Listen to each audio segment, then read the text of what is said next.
At Psalm 61. This is the Christian Standard Bible. I'm going to read it for you. God, hear my cry. Pay attention to my prayer. I call to you from the ends of the earth when my heart is without strength.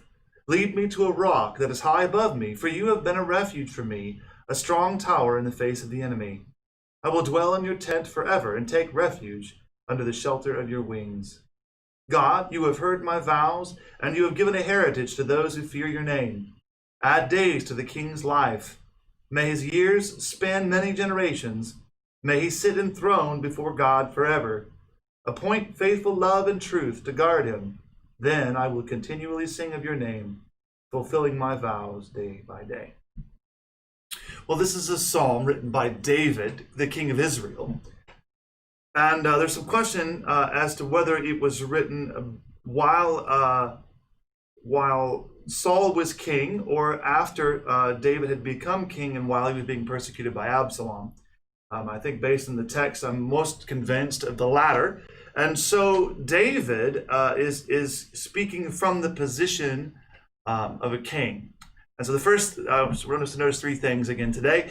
David, first of all, calls out to God from the ends of the earth when his strength of heart is gone. We've seen that in verse 2. David is distraught, he is exhausted, and he is crying out to God, missing his strength. And in that position, we often find ourselves, and maybe our application then is, don't allow the moment you need prayer the most to be the very thing that keeps you from doing it. So I pray that in your moment of need that you think to pray and that you're not distracted from prayer. Secondly, David reminds God in the text of the vows he has made. He says, verse 5, God, you've heard my vows. God takes vows very, very seriously, and David has made promises to God that he intends to keep. And he knows that God knows that he intends to keep those things. And so, as God takes vows seriously, so should we.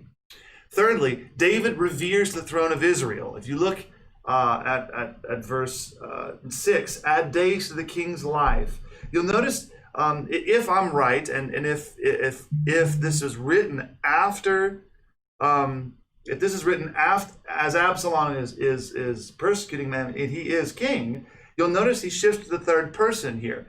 He's asking things for himself, but then he says, add days to the king's life. Now, David, we saw during the reign of Saul, David respects the office of the king of Israel to a great deal, to such an extent that even when Saul, an unjust king, was king, David respected him and had many opportunities to overthrow him and chose not to, leaving that up to God. So David showed respect for the office before he was actually king himself. And so he's showing that respect to that office now. So where that gets us is David, as we look throughout the Psalms in his life, was actually, in the Bible tells us, was looking forward to the day the one who would sit on his throne would reign forever and ever. As a matter of fact, verse 7 says, may he sit enthroned forever before God.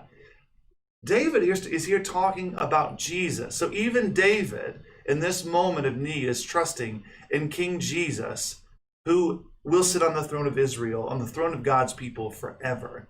And might we also put trust in King Jesus, who is reigning and who will come to reign in fullness when he returns to judge the living and the dead.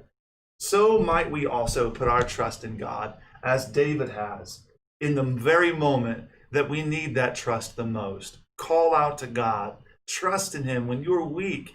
Many of our fathers in the faith, I think of Martin Luther, who at times knew of nothing else to say than, I am yours. I am yours, God. Help me. I am yours. He knew nothing else to say. And in that same moment, in our weakness, we can cry out to God just like that. And God hears us, and God will answer our prayer. Thank you for joining me today, and I pray that God answers your prayers today.